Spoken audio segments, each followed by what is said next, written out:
নমস্কার বন্ধুরা, আজকের ভিডিওতে আমরা কথা বলবো আইএসএল এর ম্যাচ ডে 7 নিয়ে। হ্যাঁ বন্ধুরা, আমরা জানি যে আজকে কিন্তু ম্যাচ ছিল, আরেকটা ম্যাচ ছিল আইএসএল এর। আর আজকে কিন্তু ম্যাচ ছিল কিন্তু Kerala Blasters versus Hyderabad FC. Kerala কিন্তু নিজের ঘরের মাঠে খেলছিল, আর কিন্তু আমরা এক্সপেক্টই করেছিলাম যে কেরালা ব্লাস্টার্স কিন্তু হায়দ্রাবাদ এফসির সঙ্গে কিন্তু জিতবে, আর it will be a walk in a park for Kerala Blasters. কিন্তু রেজাল্ট কি তাই হলো? না বন্ধুরা, এই ম্যাচটা কিন্তু জিতে গেল হায়দ্রাবাদ এফসি বাই 2-1। বাট এই রেজাল্টটা কি সত্যি রিফ্লেক্ট করছে what the result is showing? না বন্ধুরা, একদমই না। আজকে কিন্তু আমরা দেখলাম যে রেফরি যদি কতটা বাজে আর জঘন্য থাকে, তখন গিয়ে কোনো টিম ফেভার পেয়ে নিয়ে ম্যাচটা জিতে যেতে পারে। আজকে কিন্তু 110% বা অন্য কত হাইয়েস্ট পার্সেন্ট হলেও আমি হাইয়েস্ট পার্সেন্ট দিতাম যে বেটার টিম কিন্তু অবশ্যই কেরালা ব্লাস্টার্স ছিল। আর they played like a better team and they played like a good team in this match. But যা হয় আর কি, ভালো খেলেও কোনো লাভ হয় না, যখন রেফারি যদি জঘন্য থাকে তাহলে কী আর হবে। ফার্স্ট হাফে কিন্তু একটা গোলে কিন্তু এগিয়ে যায় প্রথমে কিন্তু Kerala Blasters by the goal of Jesus Jimenez. হ্যাঁ বন্ধুরা, হেসুস হেমিনেস কিন্তু রিপ্লেসমেন্ট অফ দিমিত্রি ডায়মান্টিকস। হ্যাঁ বন্ধুরা, এই দিমিত্রি ডায়মান্টিকসের বদলে কিন্তু হেসুস হিমিনেস এসেছিল। সবাই কিন্তু কথা বলছিল কেরালা ব্লাস্টার্সের ফ্যান্সরা যে হেসুস গিমিনেস কি পারবে দিমিত্রি ডায়মান্টিকসের মতন গোল স্কোরিং রেকর্ডটাকে বজায় রাখতে। আমরা কিন্তু গোল দেখতে অভ্যস্ত, কেরালা ব্লাস্টার্সের ম্যানেজমেন্ট বা ফ্যান্স থেকে এই খবরই আসছিল। কিন্তু the way he started, the way he is scoring goals, I think he will be in the top 5 list of the ISL this golden boot this season. আর হতেও পারে কি ও গোল্ডেন বুট এই বছরটা জিতে যায়। প্রথম গোল করে কিন্তু হেসুস গিমিনেসের গোলে কিন্তু এগিয়ে যায় কেরালা ব্লাস্টার্স। আর ভালো বলতে থাকে কেরালা ব্লাস্টার্স, মানে আজকে কিন্তু হায়দ্রাবাদ এফসি ঠিকঠাক খেলছিল ফার্স্ট হাফে, কিন্তু ওই ঠিকঠাক খেলার ফলেই কিন্তু 43rd মিনিটে কিন্তু গোল পেয়ে যায়। হ্যাঁ বন্ধুরা, গোল পেয়ে যায় হায়দ্রাবাদ এফসি। অ্যালবা গোল করেন, আর অ্যালবা কিন্তু গোল করে নিয়ে কিন্তু লেভেল পেয়ে নিয়ে আসে কিন্তু হায়দ্রাবাদ এফসিকে। সেকেন্ড হাফ শুরু হয়, সেকেন্ড হাফে কিন্তু যথারীতি দারুণ ফুটবল খেলতে থাকে।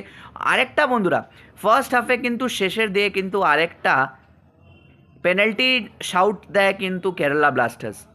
For me, for each and every football fan who saw this match, আর যত কমেন্টেটার্স আজকে এই ম্যাচগুলো দেখছিল, কমেন্ট্রি করছিল, বা যত লোক এই ম্যাচটাকে দেখেছে ইন শর্ট, ওই প্রত্যেকজন কিন্তু বলেছিল that was a penalty, it was a bang on penalty. যখন তোমার হাতটা, যখন তোমার বডি আনন্যাচুরাল পজিশনে থাকবে আর বলটা গিয়ে যখন তোমার হাতে লাগে, that will be a nail, মানে bang on penalty. it has to be given a penalty. But referee মহাশয় বললেন কি না, এটা পেনাল্টি নয়, এটাকে আমরা কর্নার দেবো, আমি কর্নার দেবো। তো তার ফলে গোল হয় না কেরালা ব্লাস্টার্সে। কিন্তু তারপরে কিন্তু সেকেন্ড হাফে আমরা দেখি একটা ব্লান্ডার, মানে ওটা ব্লান্ডার বলবো না, এটা আমি মিস্টেকও বলবো না, মানে এটা আপনি যখন একটা প্রফেশনাল একটা আইএসএল এর মতন একটা বড় লিগকে যখন আপনি অফিসিয়েট করছেন, then we all are expecting that the referees should be good. But আমরা জানি যে রেফারিরা কিন্তু ভালো খেলে না, ভালো খেলায় না। আর সেটাই কিন্তু আজকেও হলো বন্ধুরা। আজকে কিন্তু আমরা দেখলাম যে হর্মি পামের কিন্তু বলটা গিয়ে লাগে একদম মিড চেস্টে। হ্যাঁ বন্ধুরা, একদম মিড চেস্টে গিয়ে লাগে বলটা। হাত তো কোনো কাছেও ছিল না, মানে কাছে কি ফ্রেমেই ছিল না হাত, মানে হাত একদম কি বলবো, হাতের কাছে যায়নি বলটা।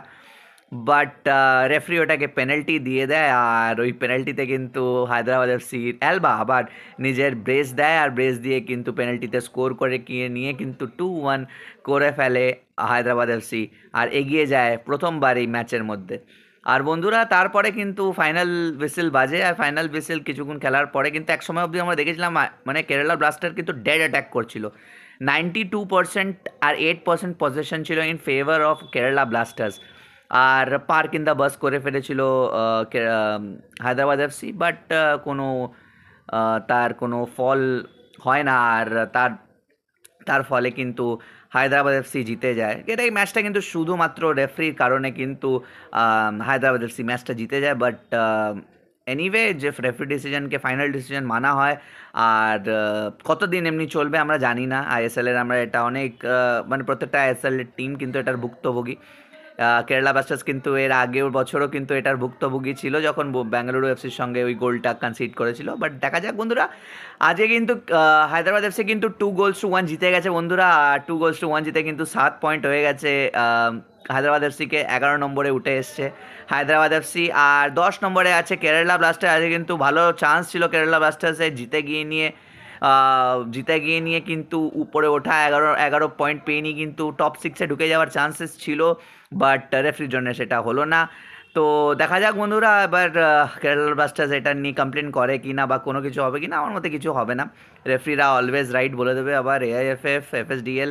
তো দেখা যাক বন্ধুরা, আজকের ভিডিওটা এই পর্যন্তই। দেখা হচ্ছে আবার অন্য কোনো ভিডিওতে। ততক্ষণের জন্য ভালো থাকবেন, সুস্থ থাকবেন, নমস্কার।